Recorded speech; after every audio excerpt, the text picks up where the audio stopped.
This conference will now be recorded.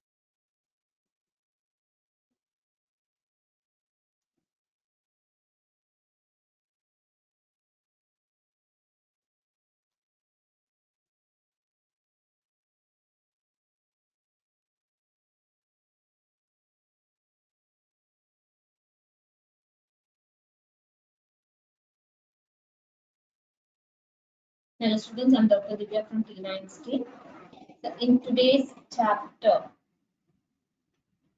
this is the second class of biotechnology and its application.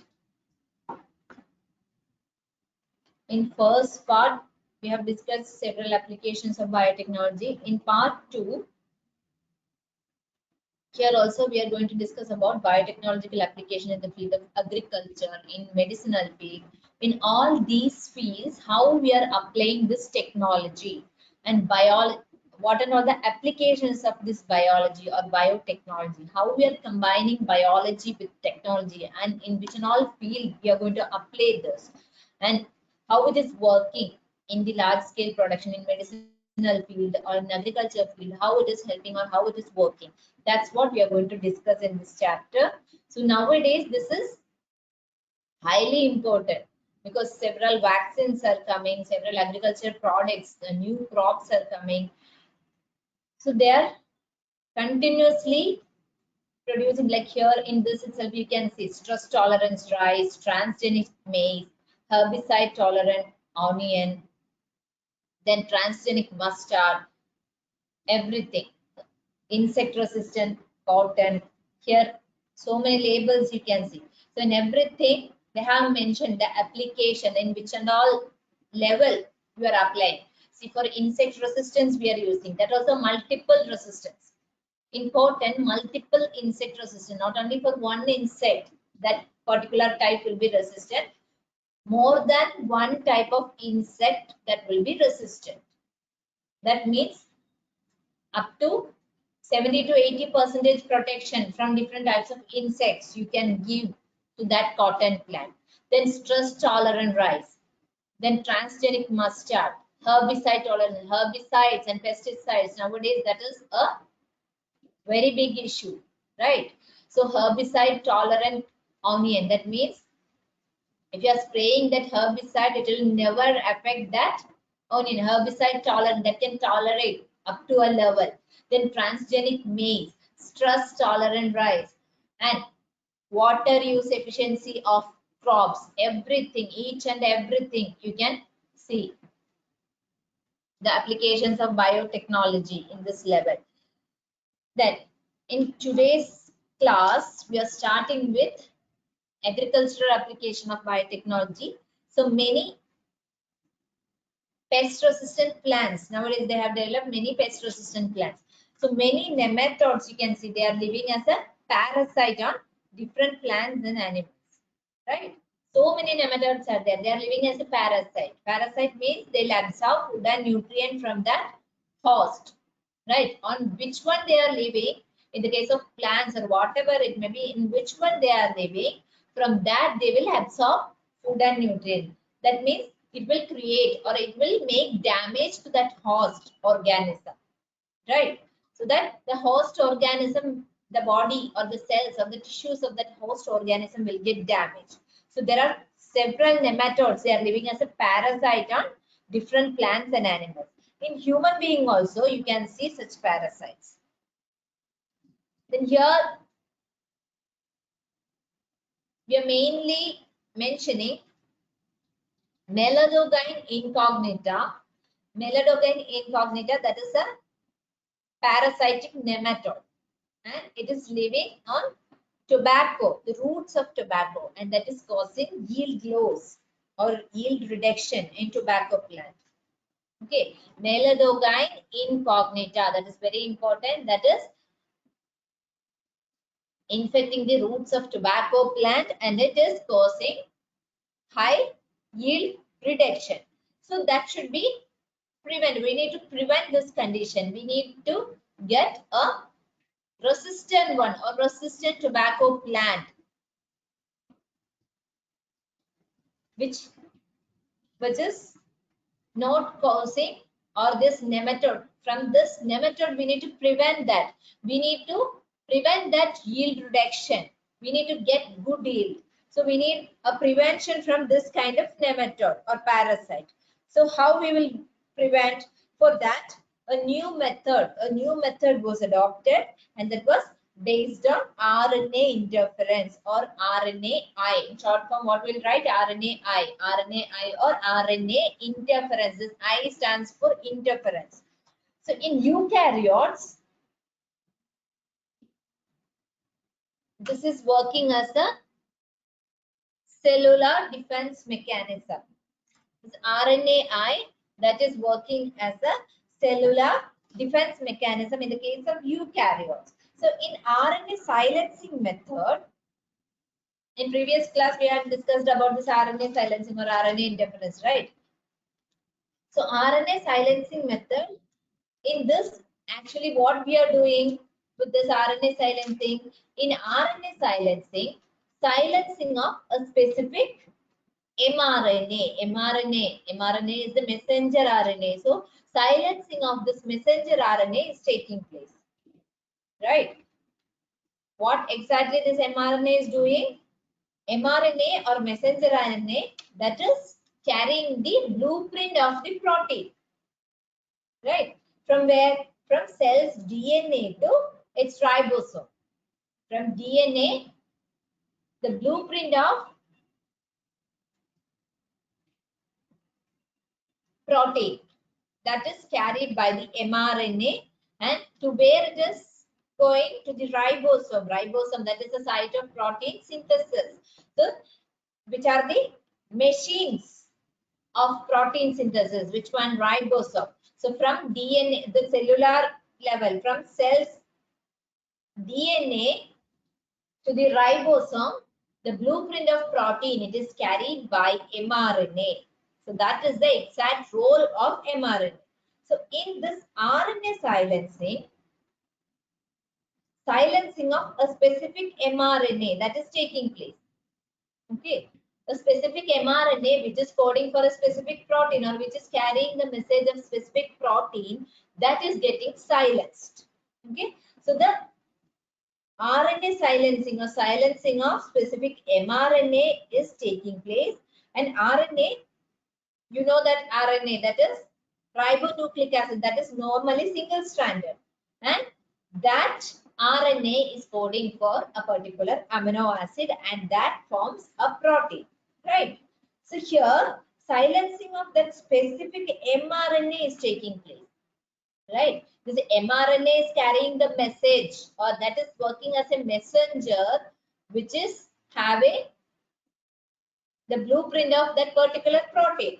So first the mRNA itself is getting silenced so that that protein will never get produced. So how they will do that? RNA is single stranded. So that is coding for particular amino acid. Here silencing of a specific mRNA we are doing. How we are doing that? By making a complementary strand. Complementary double-stranded RNA molecule. So this double strand, the second strand for that RNA molecule, that we are making a double-stranded RNA molecule. When RNA is in a single-stranded form, then only it can code for amino acid, and finally it is making the protein, right? So when that RNA is double-stranded form, if that messenger RNA is in a double-stranded form, it will never code for that protein or amino acid. So what we are doing, a complementary strand is being formed there, and this complementary strand is binding with that RNA so that it is becoming a double-stranded RNA which cannot go for the protein synthesis. So that's how it's preventing the translation. Translation, you know what is translation? From DNA to RNA, that is called as transcription. Then what is translation? From RNA to protein, that is the translation, right? How body is functioning based on this protein synthesis, and that works everywhere, right? So how it is working? From DNA to RNA, that is called as transcription. RNA formation, that is the transcription. Then RNA to protein, that is called as translation. Okay, so that's how we are preventing the translation. How? By formation of double-stranded DNA, and that's how we are preventing the protein synthesis. Okay, so from where this complementary RNA is forming? It's from an infection by virus. A viral infection is being done there. That through that viral infection, that complementary RNA is synthesized, and that makes the double-stranded DNA, and this double-stranded DNA is somehow preventing the protein synthesis. So that virus that is having RNA as the genetic material, with that kind of virus, it is getting infected, and that viral RNA will be complementary to that RNA, mRNA. Okay. Sometimes with some mobile genetic elements also, this can be prevented. So those mobile genetic elements, they are called as transposons. The transposons in your class, no need to study that in detail. In higher class, you can study about transposons and all. And they will replicate via RNA intermediate. Okay, so what and all we are doing? So several nematodes are there. They are living as a parasite on different plants and animals.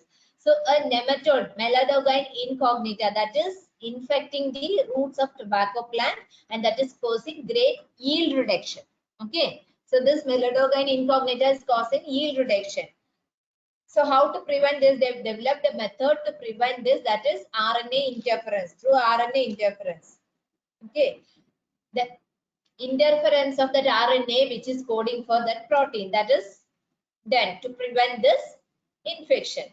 So this method that involves silencing of a specific mRNA due to a complementary double-stranded RNA molecule, and that is binding, and that is preventing the translation of mRNA. That is called as silencing. Okay, we are making that RNA in a silent mode so that it will never work, or it will never code for the protein. Then the source of that complementary RNA, that could be from an infection by virus, which is having RNA as the genetic material, or some mobile genetic elements. They are called as transposons, and that will replicate via RNA intermediate. Okay, then next is, in a host plant, by using agrobacterium vectors, in a host plant, that nematode specific genes were introduced. Okay, different types of applications we are learning. So agrobacterium, by using these agrobacterium vectors, this nematode specific genes were introduced. Okay, so this introduction of this DNA that produces sense and antisense RNA in the host cell. So in the host cell, when we are introducing that nematode specific genes, it is producing with the help of agrobacterium vectors. So vector is helping, right? With the help of this vectors, that nematode specific genes are getting introduced into that host plant. Then after that introduction, what will happen? After the introduction of DNA that produces sense and antisense RNA in host cell, what is happening? It is producing sense RNA and antisense RNA in that host cell.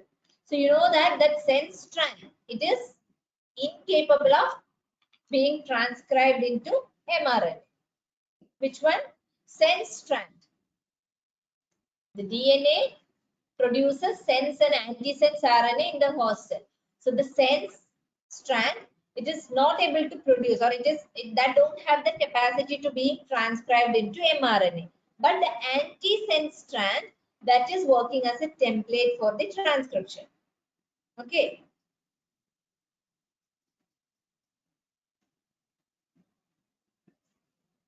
So these two strands of RNA, the sense strand and antisense strand, that will be complementary to each other.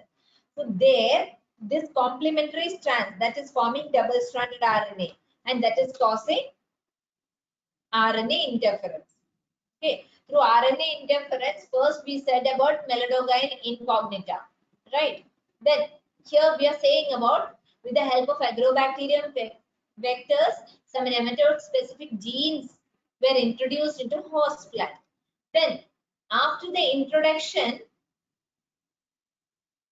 that DNA will produce both sense and antisense RNA in host cell, right? So this sense strand and antisense strand, that will be complementary to each other. So that forms a double-stranded DNA, and when the double-stranded DNA is formed, same like the previous one, that is silencing the formation of protein, or it is preventing the translation or the protein synthesizing process. So that initiates the RNAi or RNA interference, and the gene, it is getting silenced, or there is no messenger RNA, or there won't be any production of protein, because those sense and antisense strands which are produced, that are both strands are complementary to each other. So they join together to form a double-stranded DNA, or double-stranded RNA, and that's how it is becoming not functional. When it is in a single-stranded form only, that can produce a code for amino acid and protein. So here, double-stranded RNA, formation of double-stranded RNA, it is preventing the protein synthesis.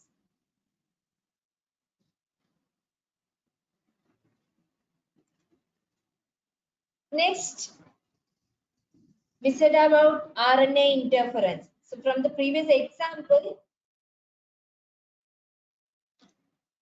we can make out that what is RNA interference, or how it is becoming functional, or how it is acting, this RNA interference. And you know that RNA interference, that is the biological process. So in this RNA interference, suppression of gene expression, that is taking place. How a gene is getting expressed? Do you have any idea how the gene is getting expressed, or how? See, we are saying that there is a gene for insect resistance, or there is a gene for salt tolerance in a plant.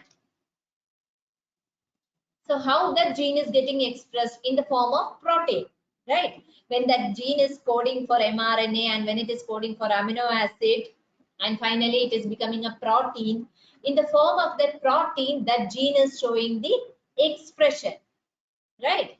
How we can make out that gene is present? By the expression of that protein, right? So the suppression of gene expression, that's what we are doing through RNA interference. That gene expression, we are suppressing, or we are stopping the expression of that gene expression. Okay. In this, RNA molecules are involved in the suppression of specific sequence by forming a double-stranded RNA. Okay. So what it is doing? It is forming a double-stranded RNA. We said already, the double-stranded RNA which cannot code for protein. So that double-stranded RNA that will never code for amino acid, and thereby it is preventing the protein synthesis. So it happens at the time of transcription or translation, right? Transcription and translation. We said what is transcription and what is translation. Translation, the protein synthesis. At that time, also it can be suppressed, or when it is forming the mRNA, that time also it can be suppressed. So RNA interference can be done in different stages. Okay. And this RNA interference, that can be called in some other name also, that is called as quelling, or post-transcriptional gene silencing, or post-suppression. All these are some other names of this RNA interference. And specifically for what and all purpose we are using? Mainly we are using this for deactivating some kind of genes. or for suppressing some genes. Okay. So RNA interference, that's the biological process. In RNA interference, this RNA molecules are involved in sequence specific suppression of gene expression. We can suppress the expression of a specific sequence, and that's how we can prevent the gene expression. How? By forming the double-stranded RNA through translational or transcriptional repression. Okay. So there are some other names for this RNA interference: co-suppression, then post-transcriptional gene silencing,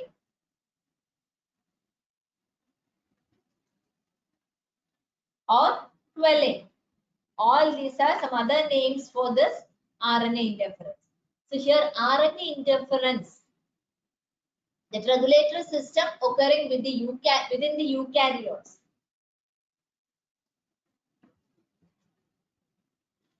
That regulatory system that controls the activity of gene. Here RNAi or RNA interference that functions specifically for deactivating the genes or for silencing the genes. Got it? So through RNA interference, we can suppress the expression of a gene, or we can deactivate the gene, or we can silence, we can make the silent mode of that particular gene. And there are some other names called as quelling or post-transcriptional gene silencing or co-suppression. These are some other names for RNA interference.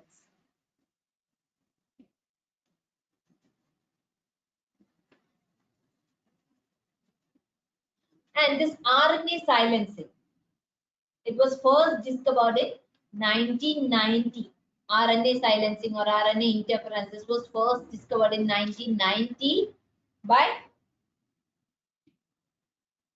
American scientists Andrew Z.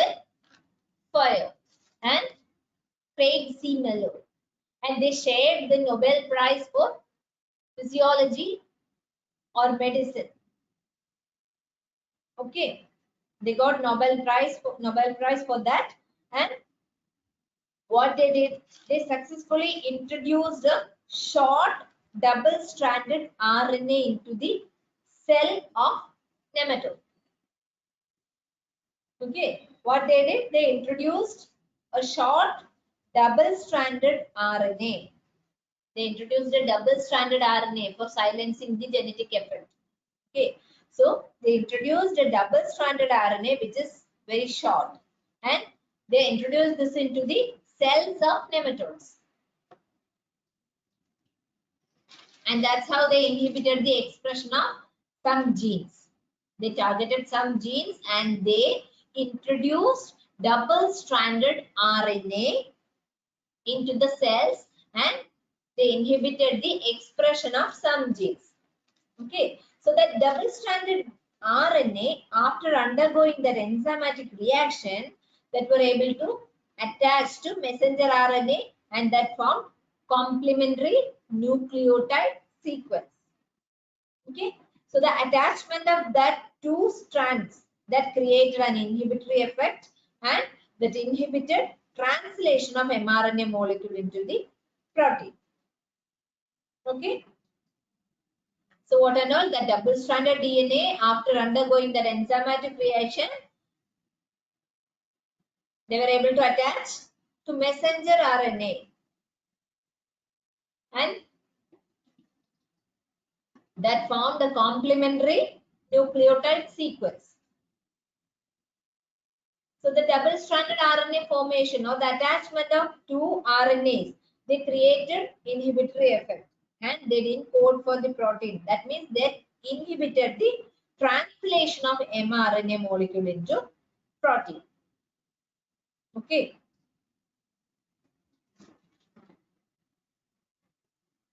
So first, who discovered the gene silencing or RNA interference? That was first discovered in 1990 by American scientists Andrew Z. Fire and Craig C. Mello, Fire and Craig C. Mello, and they shared the Nobel Prize in 2006 for this. Okay, they successfully inhibited the expression of specific genes by introducing short double-stranded RNA. That double-stranded RNA, which was very short, they introduced this into the cells of nematodes. Then this double-stranded DNA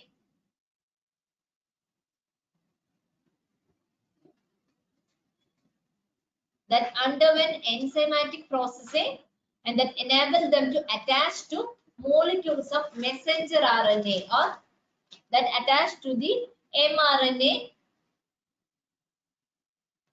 and these attachment of two RNAs that inhibited the translation of mRNA molecule into protein.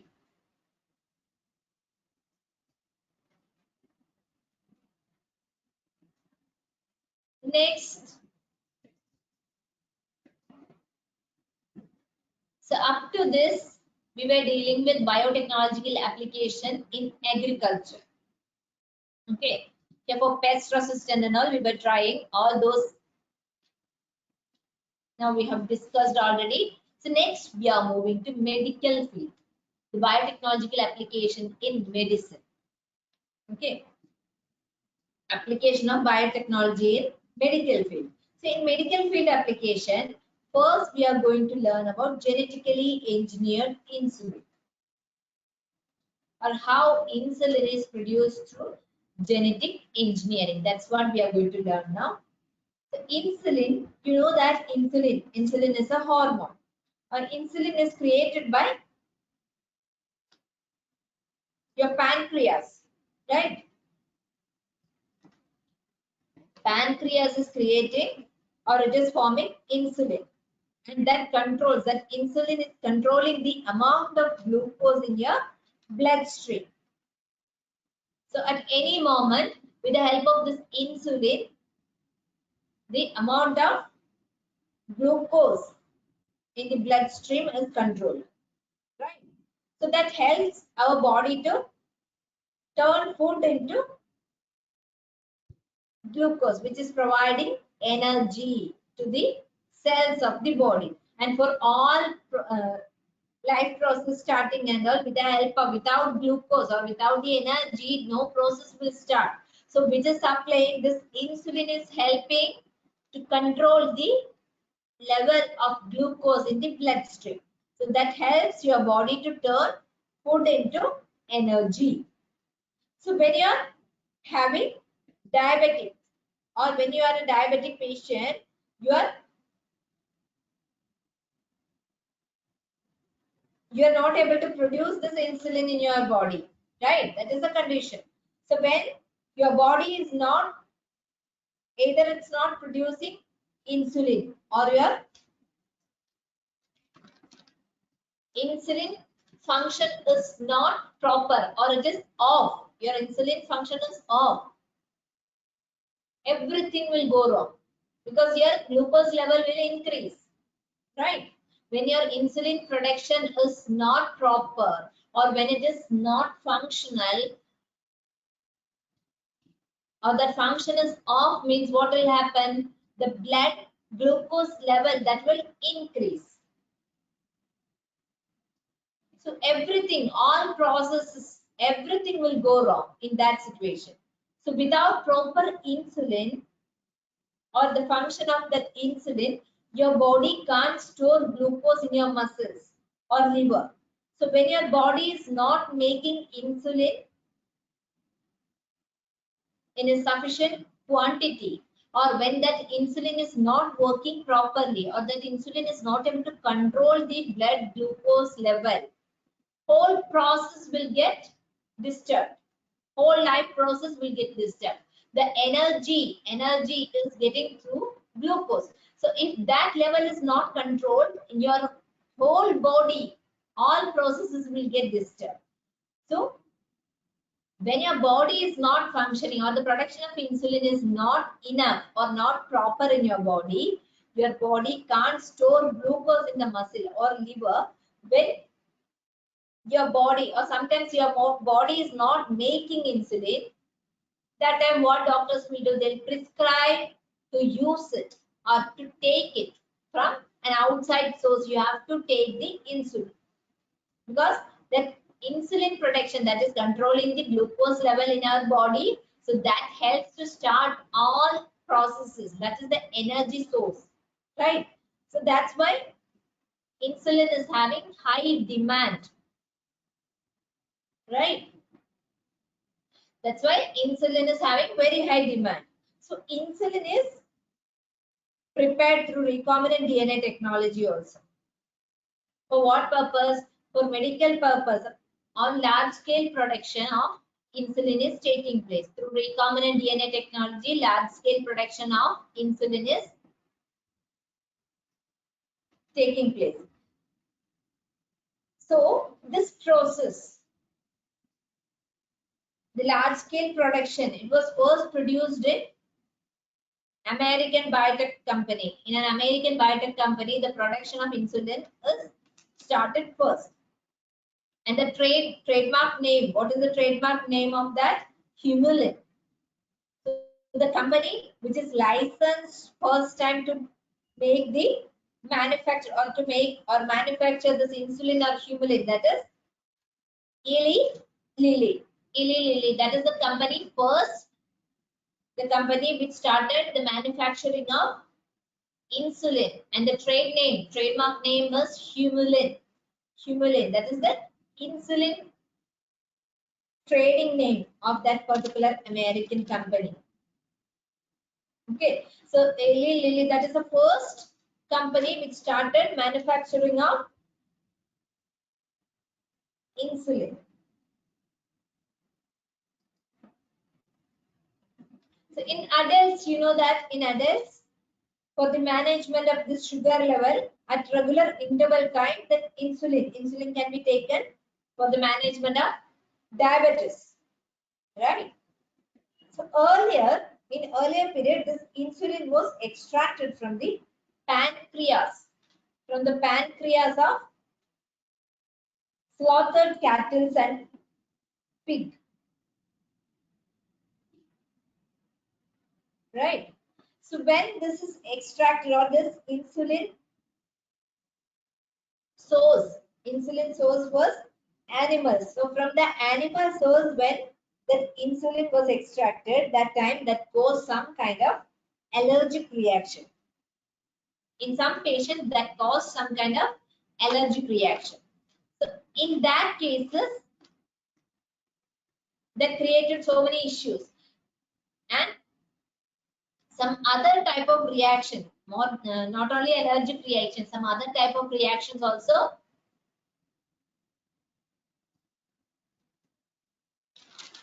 found to, as a reaction to that foreign protein. Okay, so in body of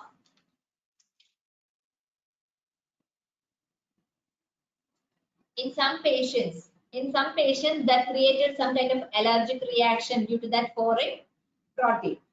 So insulin, you know that here you can see that is extracted from animal source. So when it is extracted from animal source, slaughtered cattle, from the pancreas of slaughtered cattle and pig, that time what happened? That created that kind of production, that extraction, that caused some kind of allergy or some type of reactions to that foreign protein. Okay, so in normal insulin, that consists of two short polypeptide chains. Okay, two short polypeptide chains are there. So insulin consists of two short polypeptide chains, chain A and chain B. Polypeptide chain A and chain B. And these chains are connected, or they are linked by disulfide bridges. There are two chains, chain A and chain B, and these chains are connected by disulfide bridge. Okay, so here genetically engineered insulin In adults, the management of diabetes, it is possible by taking this insulin at regular intervals from an outside source. From an outside source, this insulin can be taken at regular intervals to control the diabetes or the level of glucose, to manage the level of glucose. If your body is not producing, or the function of that insulin is off, or that your body is not able to produce enough quantity of this insulin, then that can be taken at regular intervals from an outside source that can be taken. Doctors will prescribe that. So this insulin, first earlier period, during earlier time, it was extracted from the pancreas of slaughtered cattle and pig. So this kind of extraction, or from this animal source, that cause some kind of allergic reaction to that foreign protein. Okay. Then normally, that polypeptide chain, there are two short polypeptide chains, chain A and chain B, and they are linked through disulfide bridges.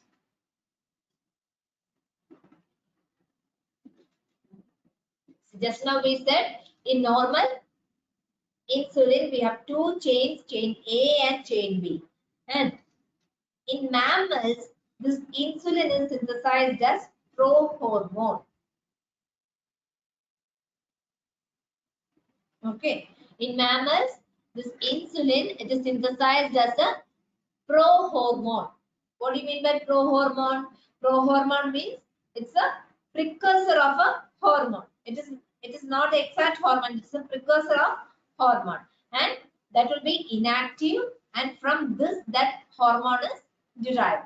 From this prohormone, that hormone will get derived, and that prohormone will be in an inactive form, and that is a precursor of that particular hormone. So normally insulin is having two chains, chain A and chain B. Okay, chain A and chain B. So in mammals, insulin is synthesized as a prohormone. Prohormone means that is a precursor of that hormone, and it is in an inactive form. And from this prohormone, that hormone can be derived. That particular hormone can be derived.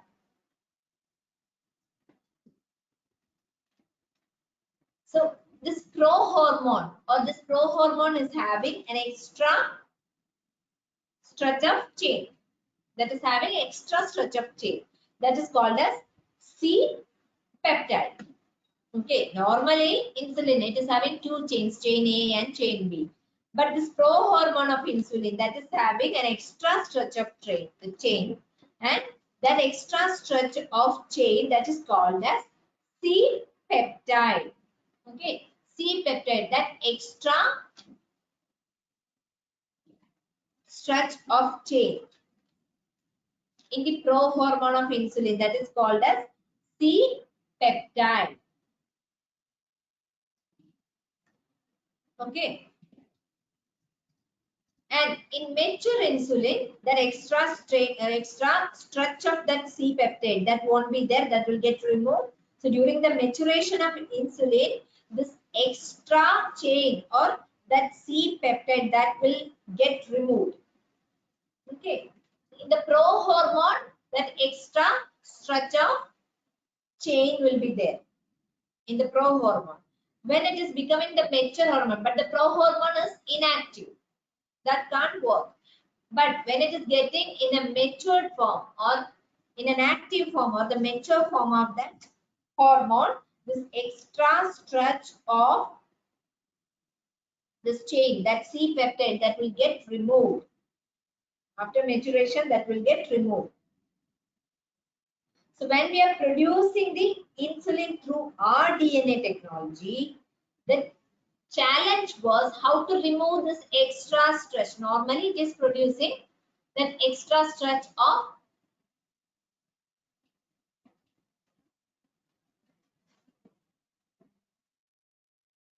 C peptide, right? Extra stretch of free peptide. So when it is in a mature form, this will get removed. So when we are synthesizing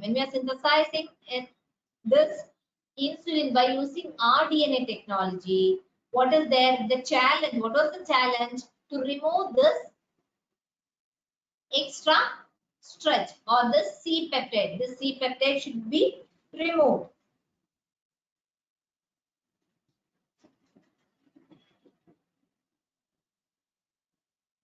Or we need to produce that in a mature form without the free stretch or without the C peptide we need to produce. So in 1983, which company produced this insulin? Eli Lilly. That is the American company which prepared two sequences. Okay, that produced, they produced the sequences, two sequences. Which are the sequences? Sequence A and B, chain A and B of human insulin. The sequence A and B, which is having the chains of human insulin, chain A and B, and they introduced that into the plasmid of E. coli. Okay, and they started the production of insulin by genetic engineering. They produced chain A and chain B of insulin separately, and they combined these chains, these both chains, by creating disulfide bond, and they produced human insulin. So in normal case, human insulin will be having chain A and chain B along with the free stretch or extra stretch or the C peptide. Extra stretch, that is called as the C peptide, that is in a pro-hormone stage, or pro-insulin. That pro-insulin is having chain A, B and an extra stretch, that is called as C peptide. So through genetic engineering, when they were producing the insulin, the great challenge was how to produce the mature form of that insulin. Instead of pro-insulin, they need to get the insulin, matured insulin. Okay.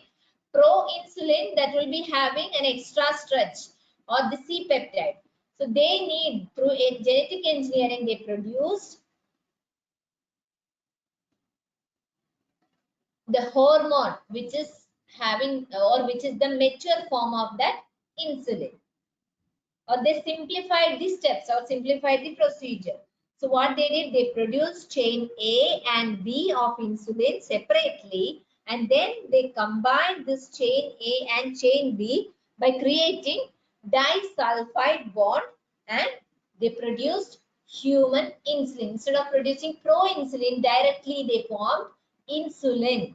They simplified the technology, they simplified the process, and they got directly the mature form of insulin instead of pro-insulin. Right? So mammals, including humans, insulin is synthesized as a prohormone which contains an extra stretch that is called as C peptide. The C peptide that is not present in mature insulin. Okay, in pro-insulin, C peptide is present. When it is in a mature form, the C peptide is not present, and the C peptide is removed during maturation into insulin. When the pro-insulin is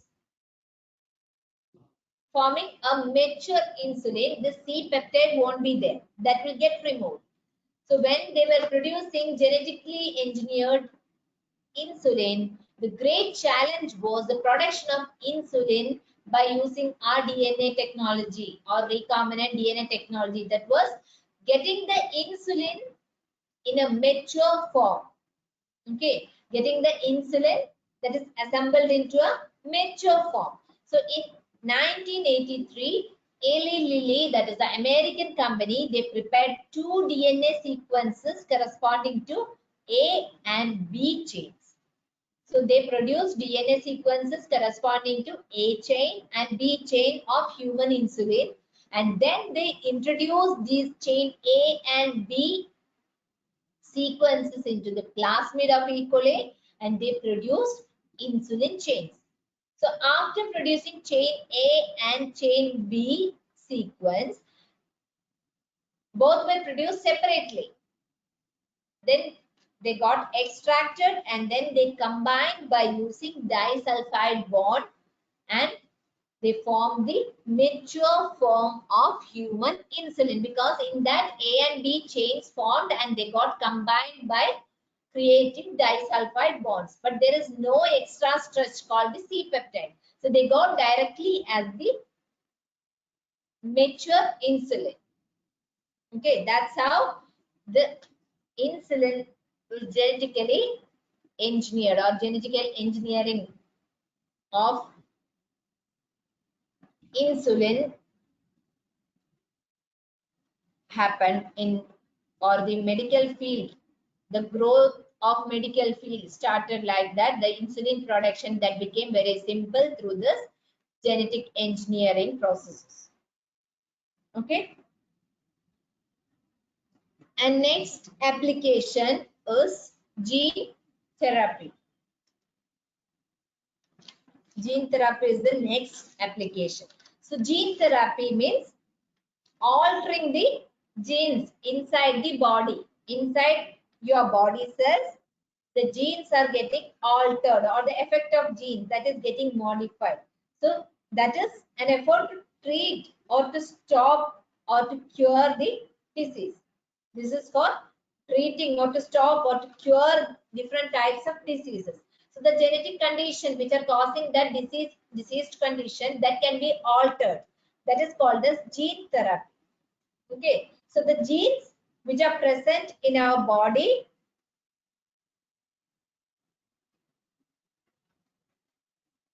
or the genes which are present in the DNA, that is controlling all the body functions, right? The genes are controlling the body function, and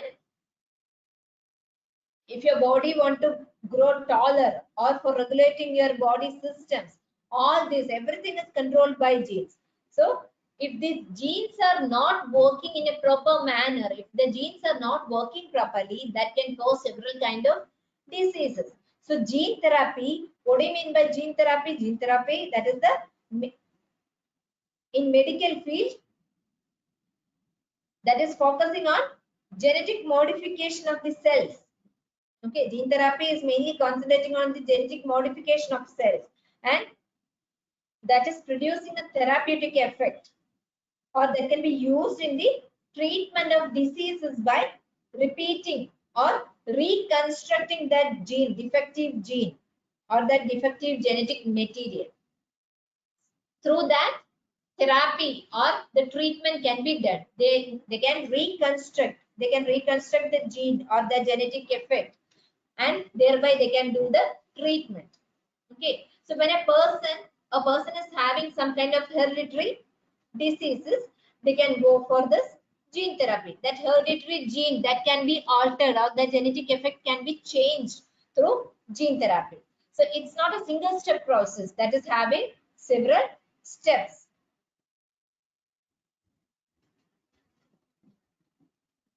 So through this method, that defective gene can be corrected, and in the embryonic stage, or in the stage, in the childhood stage, we can implant, or we can present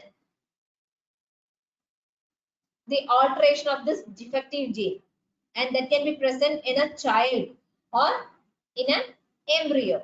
Okay, at that stage gene therapy can be done, or we can create, or we can alter the genetic condition, or gene therapy. Through gene therapy we can change the effect of that gene. So in this, genes are getting inserted into a tissue or the cells for the treatment purpose.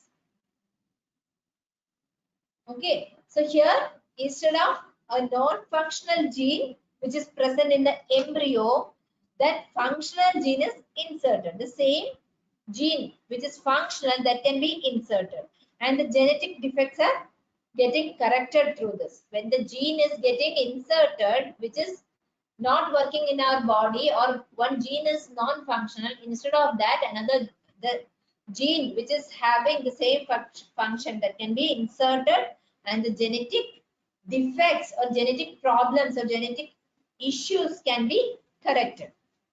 Okay, so if a person is born with hereditary disease, here gene therapy can be a corrective therapy by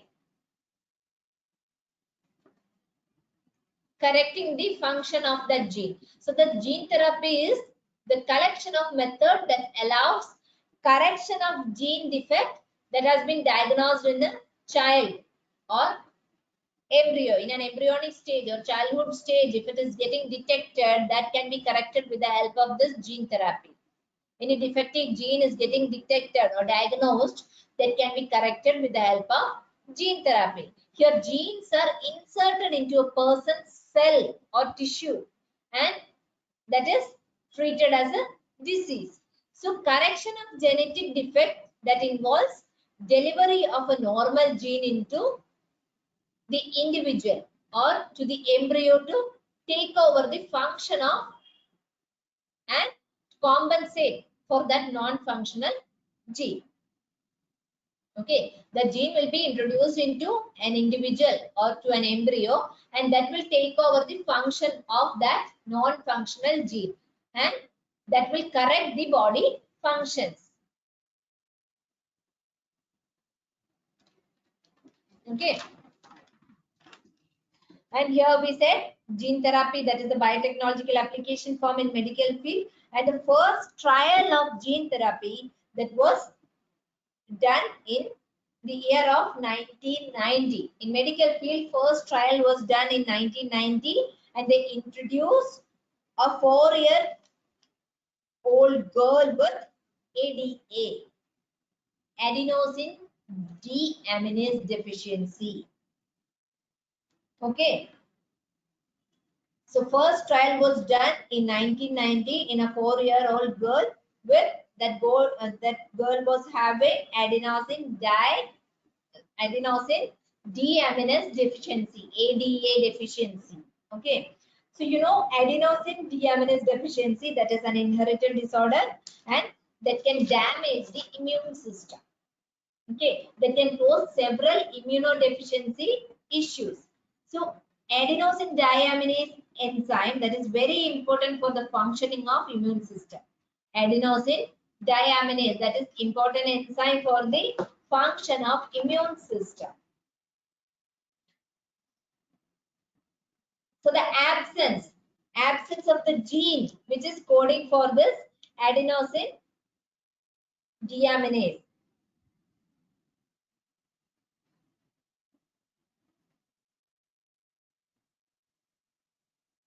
that causes the deficiency of this enzyme.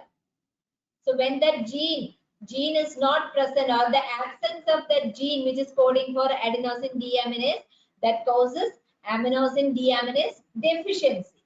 So the deletion of this adenosine deaminase coding gene, that results in the damage or the improper functioning of immune system. See, when that gene is not present, that immune system won't work properly, right? So in some patients, by bone marrow transplantation, this adenosine deaminase deficiency can be cured. So in some other cases, functional enzyme can be injected. This enzyme, adenosine deaminase, can be injected to the body.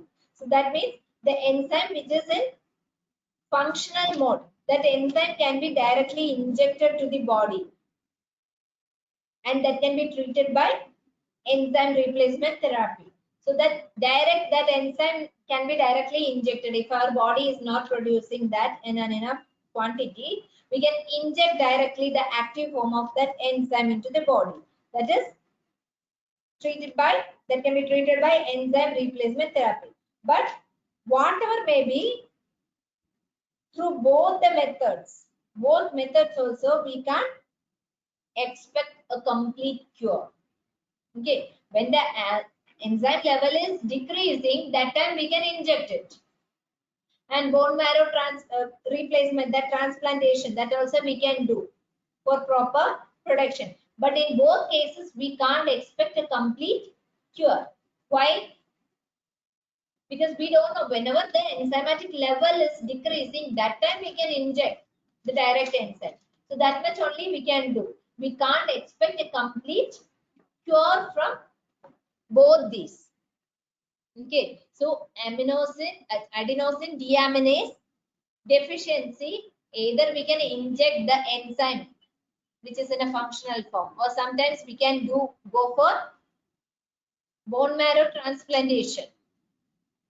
But in both cases, 100% cure we cannot expect. Okay. So that's all the application of gene therapy. So biotechnological application in medical field, gene therapy and the insulin production, genetically engineered insulin, then gene therapy. Both we have discussed today. Do you have any doubt? Is it clear?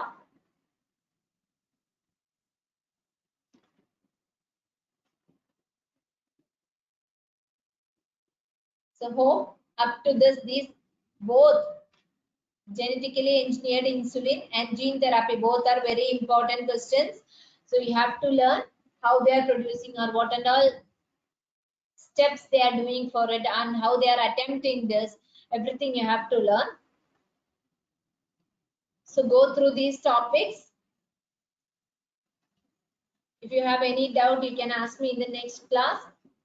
Hope up to this it is clear. If you have any doubt, you can ask.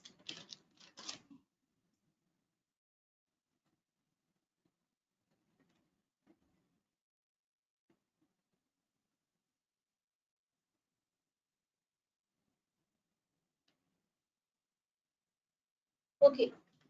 Thank you.